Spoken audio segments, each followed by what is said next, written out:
Air Force. He saved the universe more times than I've had hot meals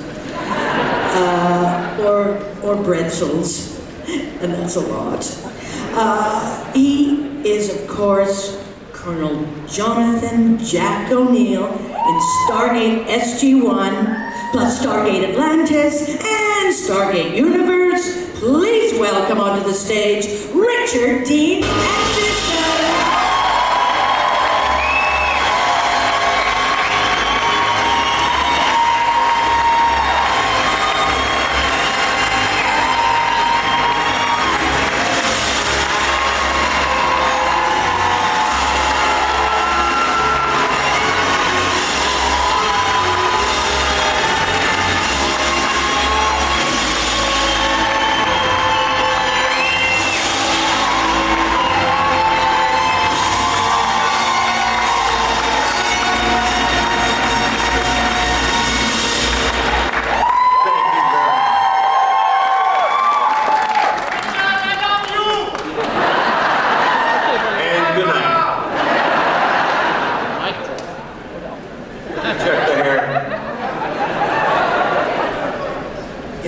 What is left.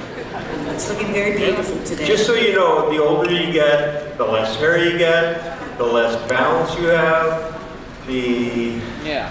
What else? Any old people in here? What else happens? You get up at night. Well, I can only speak for the males, but boy, you pee a lot. I mean, not necessarily you pee a lot. Yes.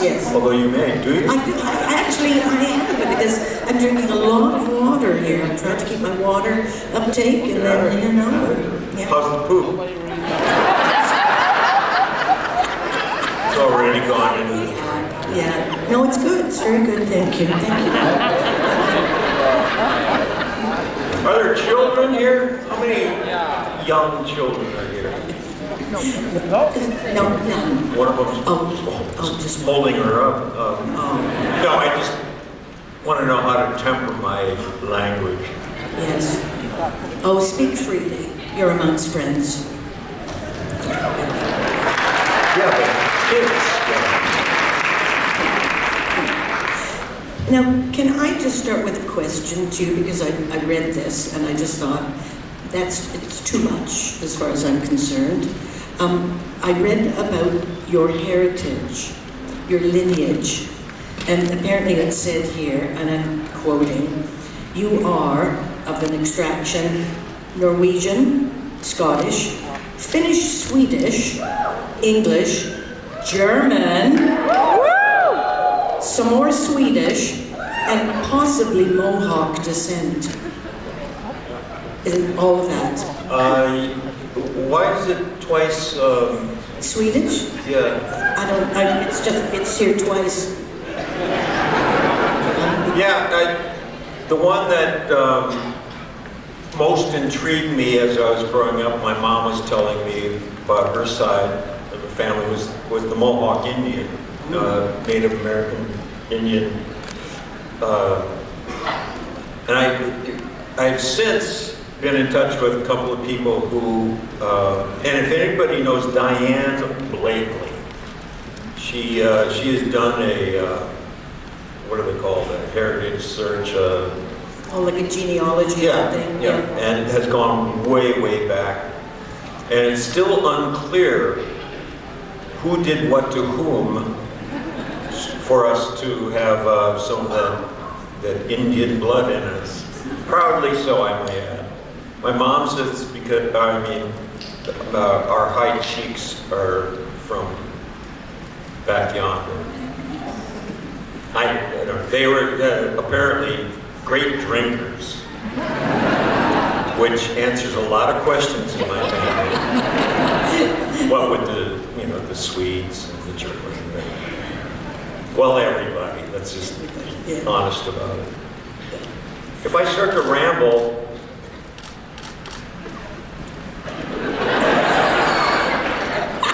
should we have a question? Sure, absolutely. We're going to the light. Hello, sir. Nice to meet you again. Just a question, you have bring us really great series for the franchise, and I just want to know, you as Richard Dean Anderson will also have the possibility, even in MacGyver or in Stargate, to bring your own personality in, like in the scene with Jack O'Neill or with MacGyver. Is there some examples where you could say, okay, this is 100% Richard Dean Anderson? Well, for the most part, I didn't have any choice because, and I've been very candid about my assessment, objective assessment of me as an actor. I'm not that great, and I'm not that diverse. So much of my acting has been based on, or utilized most of me. I mean, most of my sensibilities, and thankfully the characters have been moldable by whatever I brought to the written word, to the written page, that could create a character that was viable on screen. Thankfully, to all of you,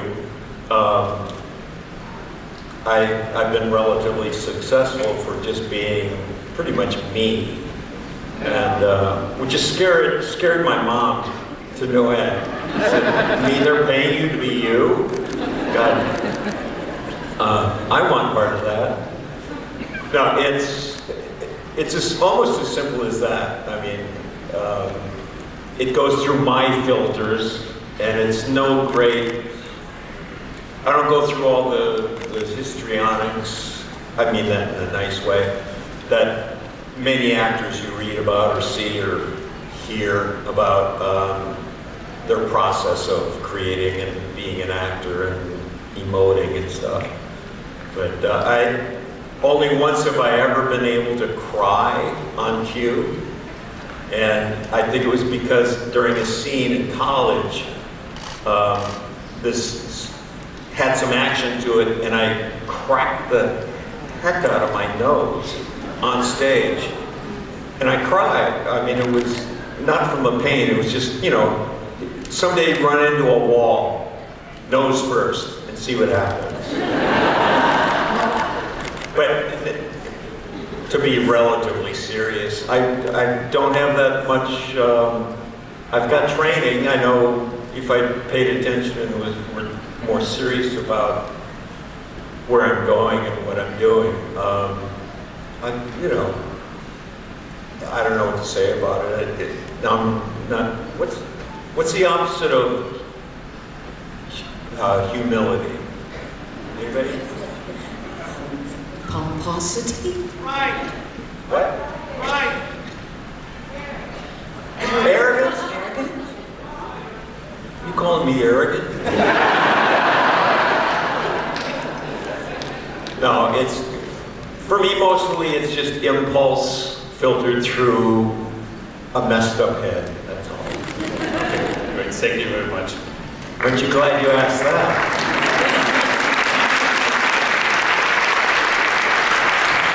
I think that there were times when you looked like you were going to cry, and I think that's even way more powerful than sobbing away. My daughter, bless her Wiley's heart, wrote, produced, directed, and acted in her first short film. It was all her. Put it all together. I financed it. But that makes me an executive producer again. But the title of her movie is How to Cry on Command. It's an adorable, because Wiley and I have shared a lot about, in the earlier days when she would return a phone call, we have endless conversations about the process of movie making. But for the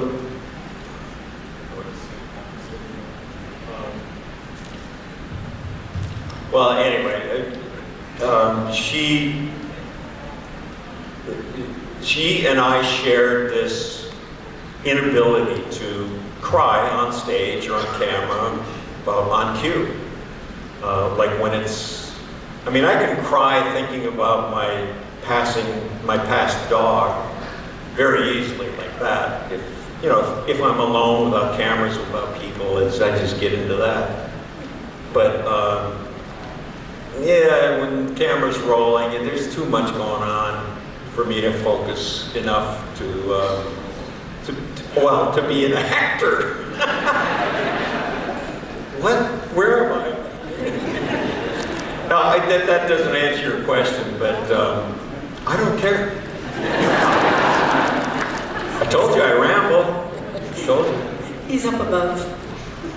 Hello. Hi there. He's the one that asked the question. No, I think. Did you ask your question already? No. No. What are you doing up there? No. Ask away. So you've met a lot of military people through Stargate, and you were given the Honorary General. So what was that actually like? Just because I remember seeing in the DVD special features that you didn't actually know that was going to happen, and then they sort of brought it on slightly. Was that really surprising? And yeah, what was it like meeting the real people as well? Yeah, it was very interesting to me because I was alerted to the fact that they were going to present me with an honorary generalship, but I didn't, usually that's, anyway, what happened was I was kind of a big to-do early on in this big dinner with all this brass sitting around, and I mean, like 10-star generals and stuff like that. So I'm sitting at a table with General George Jumper, who was our kind of, not liaison, but our consultant from the Air Force. And they called me up, and I got this honor, this really nice star. And then thanked everybody and went and sat down and finished dinner. And then the show began. I was like the warm-up act. They were actually presenting real awards and medals and honorariums to real generals who were like retired or just about to retire or tired. And boy, I'll tell you, these were the real deals. And therein was, I just exploded with respect, and it was really very impressive. So I was just kind of sort of almost the afterthought, except it came before. Does that make sense? Anyway, that's what it was like. It was awe-inspiring. Thank you, and thank you for being here.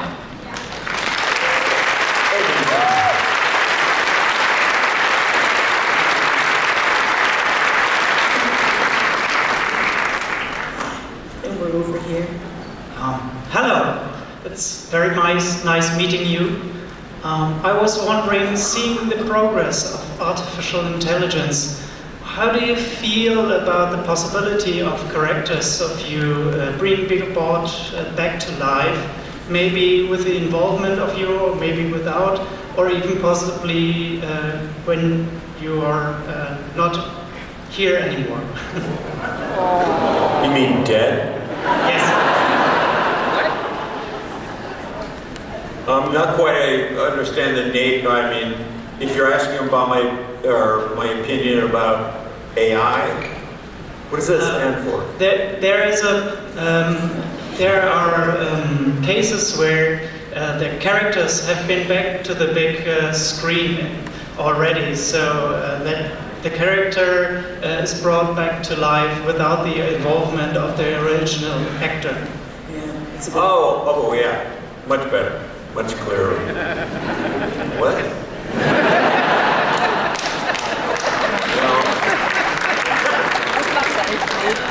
I'm really not sure how I feel about. I mean, as far as I mean, we're running into trouble right already with the writers' strike. There's a great anticipation. I mean, I've been involved in a sampling. Nice, that's good. No, I can see people. Ah, where'd they go?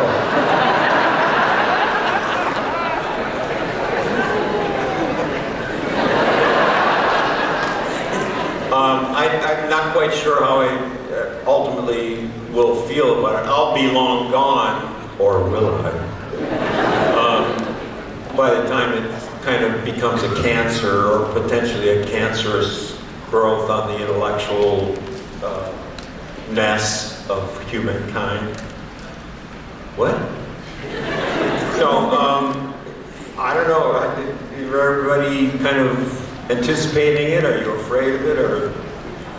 Because it's that whole weird thing of it's your performance, it's your, and then that's being taken basically and kind of something else is taking your power as an actor. And it brings me back to the point that I started about an hour ago.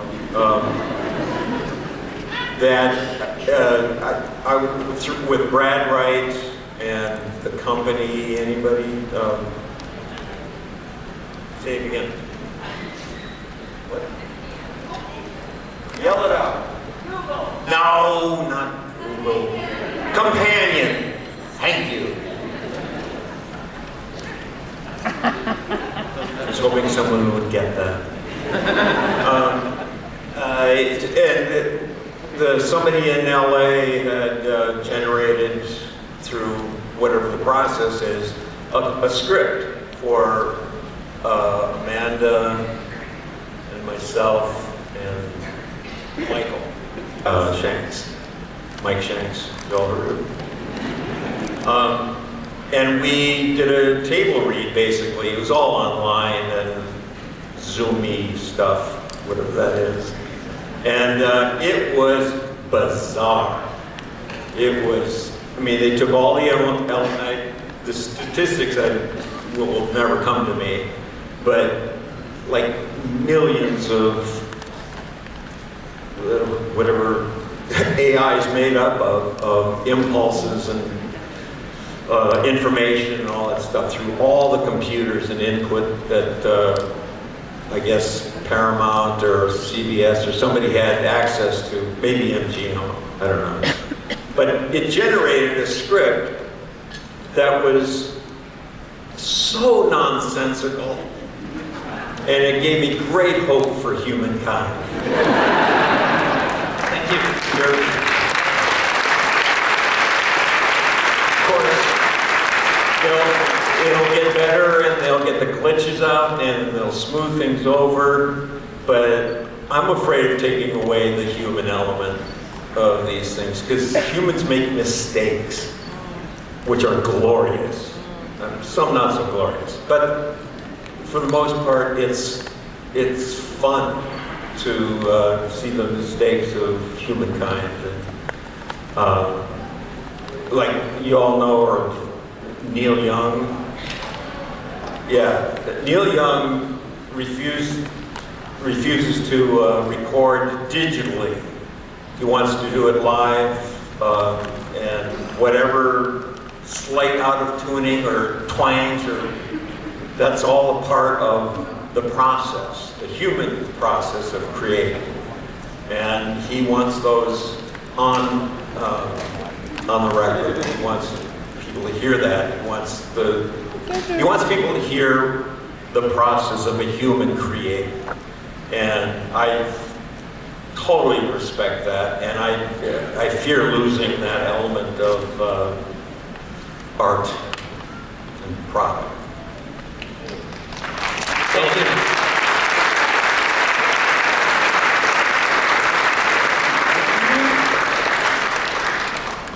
Hi. Welcome back. So, people who've been to other Stargate panels today know the question I'm going to ask. Can you tell us about the scene that was very challenging for you as an actor but that you were proud of in the end? Which one? You pick. Oh, me pick? Yeah. Well, being an elderly man, having many moon pass me be involved in that. Can you name one? Help me out, throw me a bone. Green screen? Green suit? Oh, that, yeah. I don't know how proud I can be of me being head to toe in a felt green hooded outfit, so I would disappear walking down a hallway with teal, I guess. I don't know if anybody knows the scene I'm talking about, but all you see of O'Neill is a coffee cup walking down the street. And that was one of my finest moments. Couldn't be seen. I could dumb it later if I wanted to. Yeah, fun stuff like that was always, well, just that, fun. We didn't have the kind of budget where we could do really spectacular things, although post-production had their fun with all the sparkly, starry things. You can tell I'm really, well-versed in the special effects department. I don't know nothing. Yeah. Oh, you want me to stop talking? Whatever gave you that idea. Yeah. Thank you. Thank you.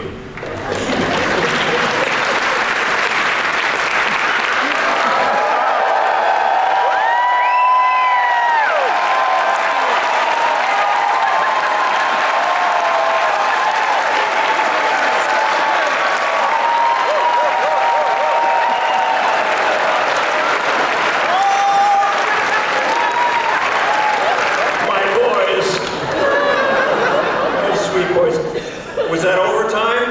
Yeah. Dang it. Well, they played Canada.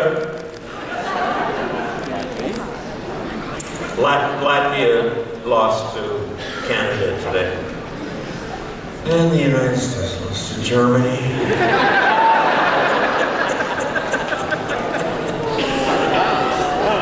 Are you playing a joke on me?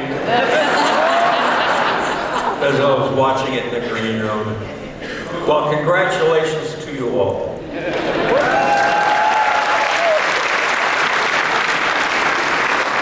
Go get the World Championship. Go get it.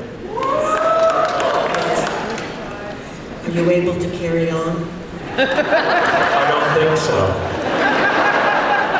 But I still have the Stanley Cup, so moving on.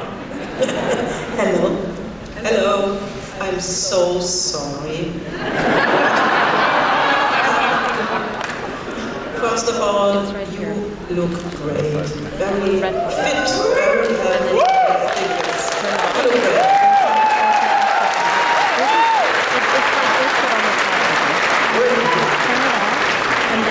Who are you looking at? The last time I was here, I believe in Germany, I was a fat ass pig. I was decrepitly unhealthy. I think I had had a couple of surgeries, excuse, possibly, no, not a knee. I was done with knees. I have no knees. Thank you. Whatever the excuse, I just look terrible. And if you have a picture from that era, I will pay big money to destroy it. Okay. You take the offer. But my question is about The Simpsons. Please, can you tell us how was it to be a part in that episode? Dream come true. It was an abs, yeah. Because it's not fixed. So you should just be able to The way it came about, if I will do my best. care to hear. just don't. No, we hired Dan Kessel and Netta Homer and many more of the characters. We hired him to come be, as an actor, to come be on one of our shows, or yeah, one of our episodes.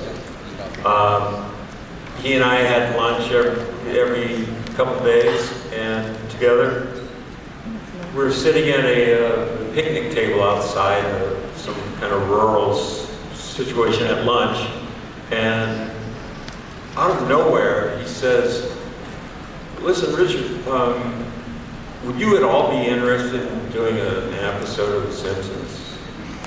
And my jaw hit the ground. I was, I mean, seriously, I almost couldn't answer him. I went, yeah. Only my dream. But, yeah, so he and his wife had already written a script with MacGyver as part of it, because, you know, the sisters. Who? Yeah. A dream of three words. Yeah, it was absolutely a ball. And I don't know how many know how that process happens, but at least on The Simpsons, they all have microphones, go figure. And they all just stand in a circle and they read the script.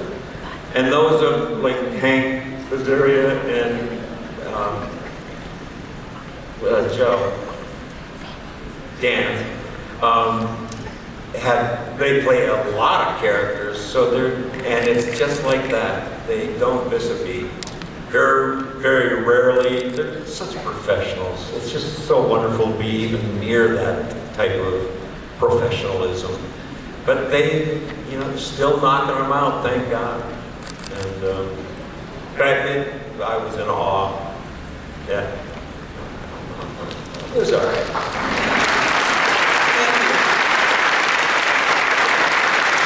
I'm waiting for the McFarlane boy to call me. Or Rick and Morty. Yeah. We're going to take over the world. Thank you. So no, thank you. I love those two sisters. I thought they were the funniest things. Oh, Oh my God. One woman. Hello. Hi. Because my question is from a little while ago, let's say a few decades ago, we have a little something to help you remember.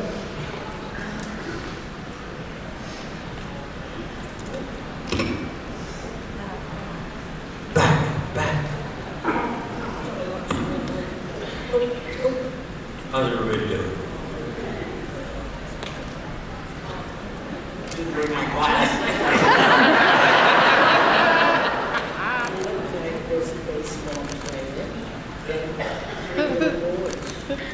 Do you have any anecdotes with working with River Phoenix and maybe also his brother when he was on the Christmas show for Seven Brothers?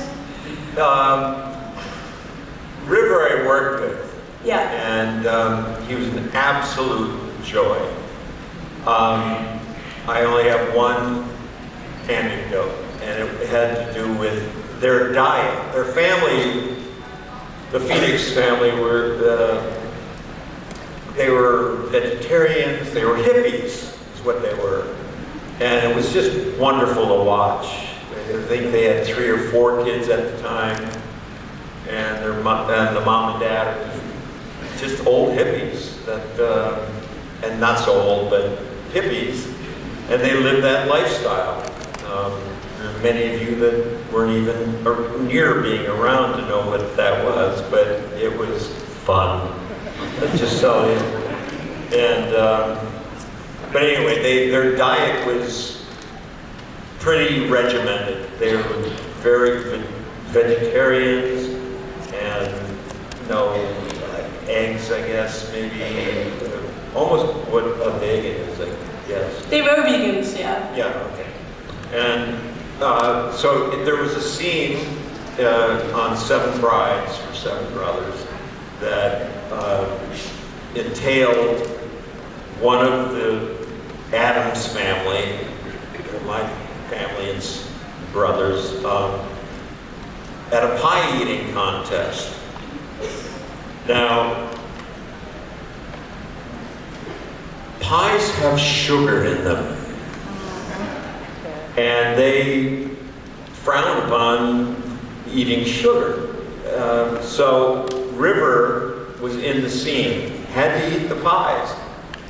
And after about the second or third take, he was zinging off the chandelier. He was bouncing all over the place. He was like, had the jitters.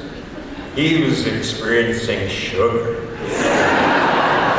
And thankfully the parents were fine with, for the art or whatever it was, allowed it to happen and got a kick out of it like we all did.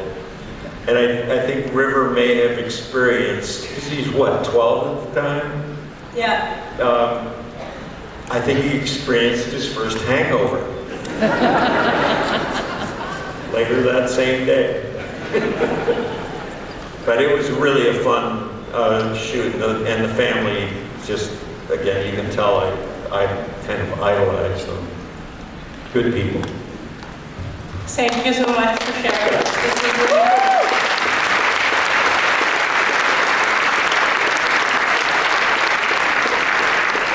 Juliet, wherefore our dog? Where are you? Can't see you. Do you have toilet paper with you? She's in the balcony. Anybody make the correlation? Hi, Rick. I've a very heartfelt question for you. I've been such a big Stargate fan ever since our childhood. And I've got a question, what is the fondest memory that you took away from the show and that you still carry in your heart? Which show? The Stargate thing? Yes. Okay. Seven Brides for Seven Brothers, I got a story for you. There was this kid named River. And, Stargate, so fond, so memorable. It can also be people. What? It can also be people, jokes, anything that stuck. You can see I'm struggling with this, memory being what it is. No, I mean, the obvious memorable people I remember clearly, because she's still to this day a very dear friend, is kissing Amanda Tapping.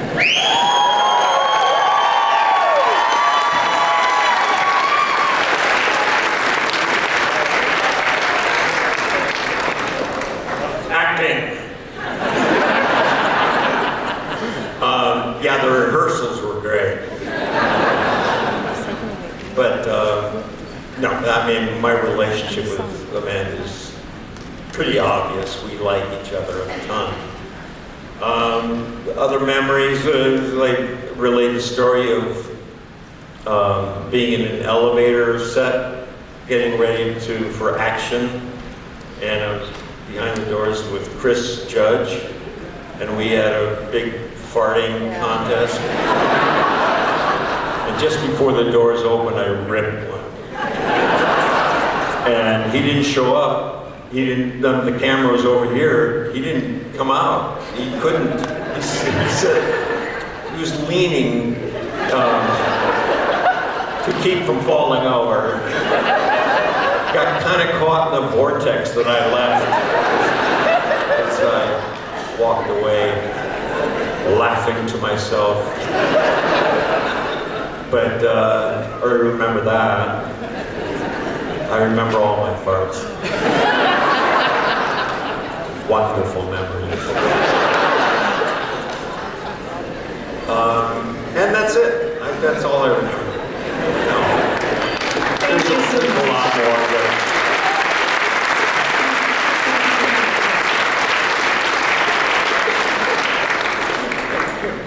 I envy your hair, by the way. Say that again? I envy your hair, by the way. Just as you were saying before. He envies your hair. What? You can see He doesn't or have you it. cannot. you know what? I'm gonna, when I get back to the States next Tuesday or Wednesday, I'm gonna do what you got. Cool, send me a photo. I can send you an email. Maybe not that drastic. I didn't really have a choice. Okay. But I'm thinning out. I'm really, see my brush in the morning. Yeah. It looks like a guinea pig. It's like taking all my hair with me. Anyway, it's going away. I mean, hopefully rumble-free question, maybe, I don't know. One line that I always loved of Jack O'Neill was "So for crying loud." Who came out with that? You or the writers? With what? I didn't hear. "Oh, for crying out loud." I mean, there's like the... Oh, for crying. That's actually from my family. Not that it hadn't been used before, but my real life family, my brother and I would actually just say to each other in shorthand, "Oh, for crying. Oh, for crying." Then it just became train. Train out load. Hey, Minnesota. Take off, go down to the lake, go do some farting. Farting. I'm a little obsessed, aren't I? Sorry about that. What about my hair? I'm sorry, what? What is your real question? I was just wondering. As I said, maybe it's just stupid. I was just wondering about that. Did you just say it spontaneously and they went, "We like it"? Well, I would say it around. You know, it's just kind of like a tag, go-to thing. Like, oh, for instance, rather than say something rude or crude. Like, oh, F's sake. See, kids. See? Cool. How many kids? I don't know if it's a Scandinavian thing, but my family definitely is Scandinavian, or has, along with the Mohawk Indian, German, and Scotch, Irish, English. Swedish twice over. Yes. And German. Yay! Who beat U.S. today. Oh, shut up.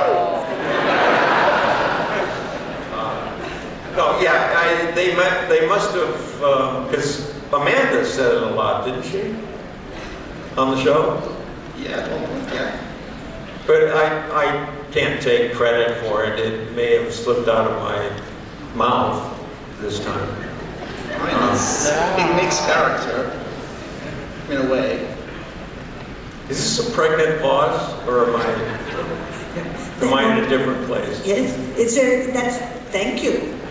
I think it was the yes. Can anybody tell if I answered his question? That was great. The answer was great. Sorry. I'm rambling as well. I'm in front of Richard Dean Anderson. What can I do? He's just nervous being in front of you. Me too.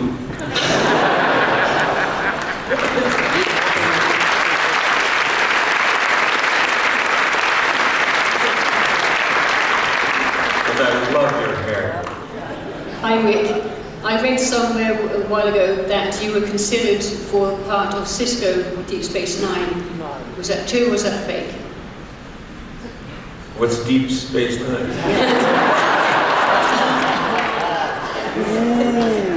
Cisco, did you ever audition for the part of Cisco in Deep Space Nine? I don't know the show. I honestly don't. I think not. Oh, I don't think so then, therefore. Thank you. It's all rumor. Thank you. Is it a good role? Yeah. Maybe I'll pursue. Hi.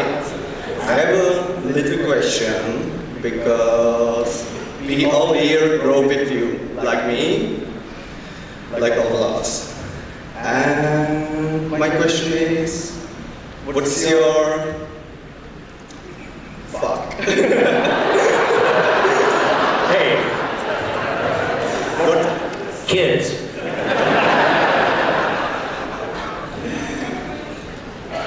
What's your message for the young generation? Oh, stop it. How dare you ask me? Who are you? I can't say anything. I'm 73 years old, for God's sake. They're not going to listen to me. I can say I can say, look both ways before you cross the street. Brush your teeth. Eat your vegetables.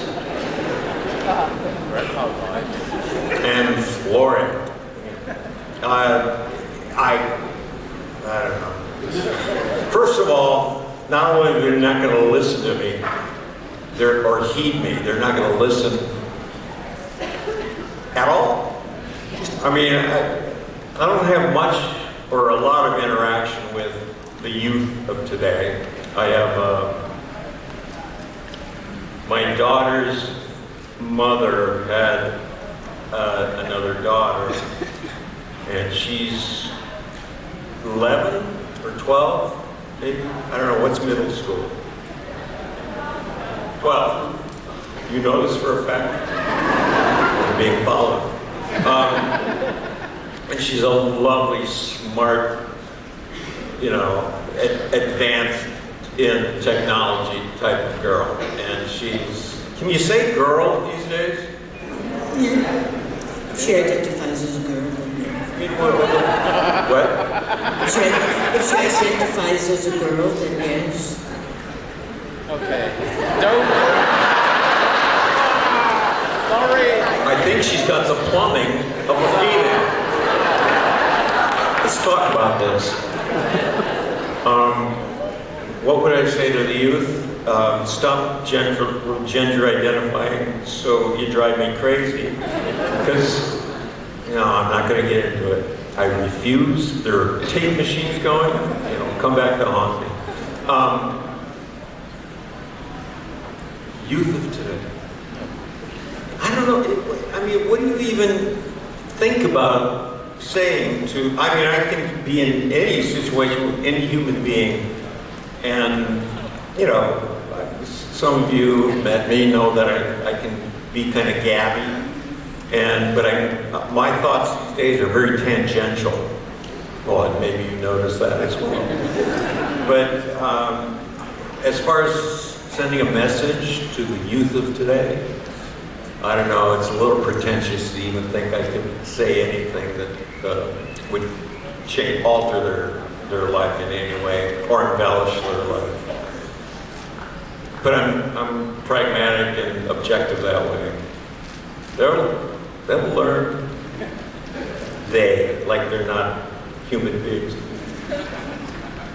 Come on over here. I want to tell you something. That didn't work. But I think that's very good. Look both ways. Eat your vegetables. Brush your teeth. Or brush my teeth. And I'll eat your vegetables.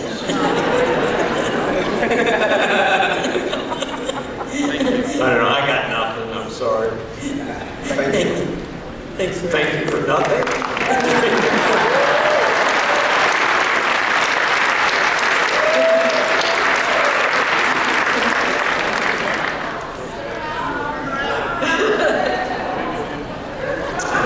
Now they're just taunting you.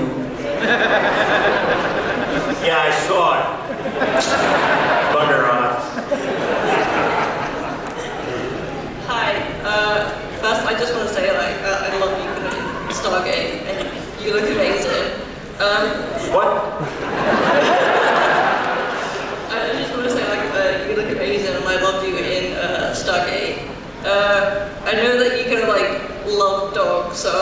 just wondering, do you prefer the company of dogs to people? Yes. I'm sorry, but it's true. I've always had wonderful relationships with dogs in general. Many of you, I'm sure, have heard this story, but when I was a baby, in swaddling clothes, my parents lived on the campus of the University of Minnesota University, and lived in an old Quonset hut. It was, not high living at all, but there was in a big-ass pine tree, or oak tree that was right in our front yard. It was all dirt. We didn't have lawn or anything like that. But my mom, every day, would take me out there, throw it on a big blanket, keep me in they called bassinets, or that thing they carry babies in. Anyway, she'd keep me in that and prop me up a little bit and, put a bottle in my mouth or something, but without solicitation at all. The dogs in the neighborhood, we had a dog as well, Murphy, God bless. Without whistling or doing anything, just with my dog by my side, the dogs in the neighborhood would gather under the tree around me. It was almost a protective type thing. I'm sure they were just loitering. But every day, and my mom got to the point where that she trusted all the dogs because they were all, good to me. They were just protective and curious, and then grew comfortable as a kind of a social gathering. Never a fight among all these dogs, and got up to almost a dozen dogs. It topped out at that, but it grew over time. And my dad, later on in life, told me this story. And he said it was the most amazing thing to watch, that these stranger dogs would come by, and he was convinced that there was something about, and this is my dad speaking now, it was a man of very few words and not a real emotionally gifted human being. Wonderful, beautiful, lovable man. But he said I was convinced that there was something about you and your energy that drew those dogs to be around you, just around you. They didn't need treats or anything. They would just come by. And he thought that, he confessed that he thought that either it will be a big problem for me as I grow up, or I will have been blessed with the friendship of most every dog. And I paid attention to that later in life, because I started having dogs of my own, and I've had nothing but, I've had rescues, I've had Australian Shepherds primarily, that's my breed, they're brilliant dogs, but there's nothing I can do about it, and thank God, they just come around. I'm getting emotional about it.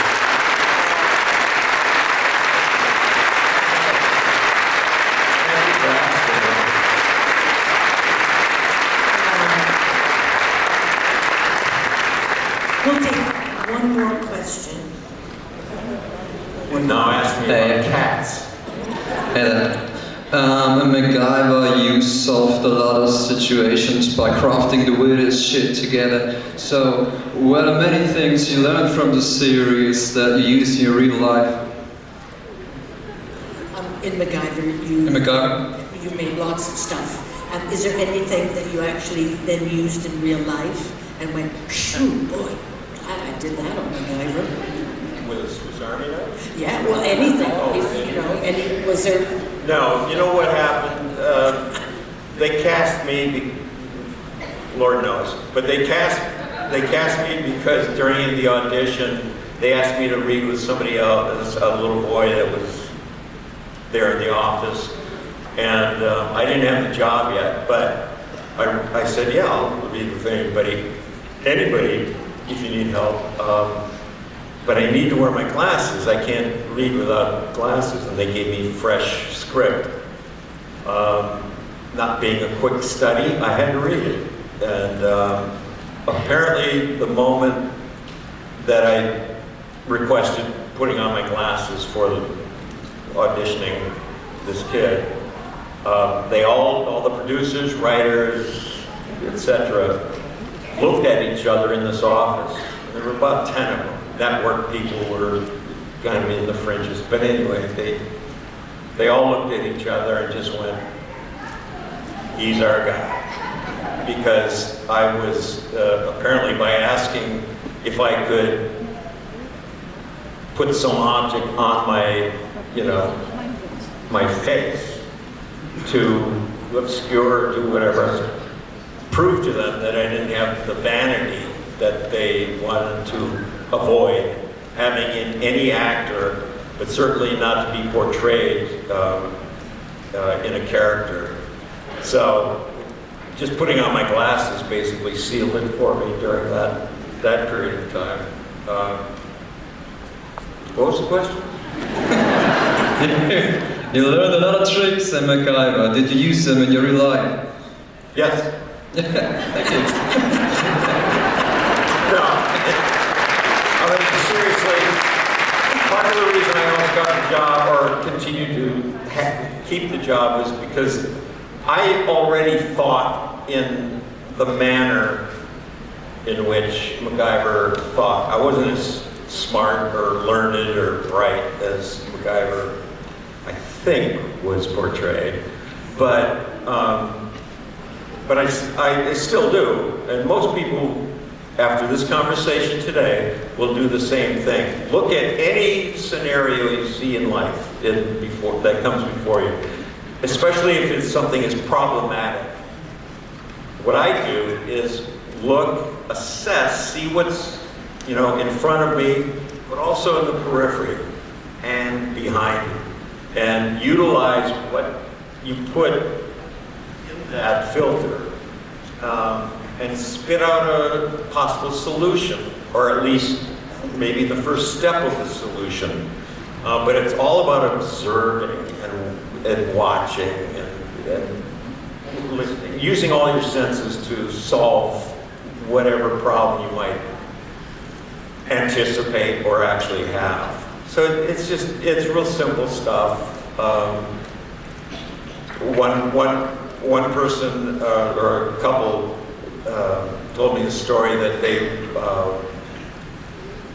they tried putting raw eggs into the radiator, back when there were radiators, to stop a leaky radiator screen, which apparently MacGyver had done at some point. Of course, it's movie magic, and of course you're not going to do it. You need like 4 dozen eggs to get into the clock. We used 2. But this couple claimed that they had done the same thing, which I knew was kind of BS-y. But it proved to me they watched the show. That's about it. But it's just stuff that happens. If you're haunted like I am by the need to, not the need, the inability to not see problems, that becomes a problem when you get old too. Everything is going to be a problem. So get ready for a lot of whining and complaining, but find a solution for it. I had nothing profound coming out of my mouth anymore.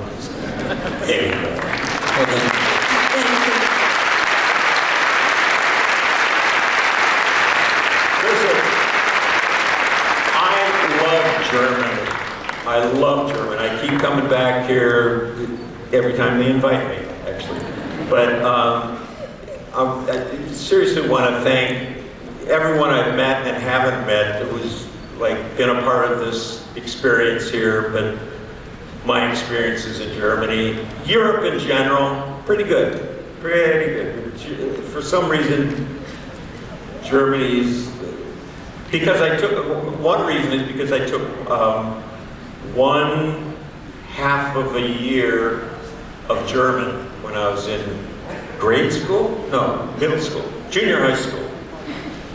And so I had that little smattering of understanding the language. I know nothing anymore. But the country I've fallen in love with, and thank you all for coming here this weekend. And anybody need anything? I'll say goodbye, but thank you so much.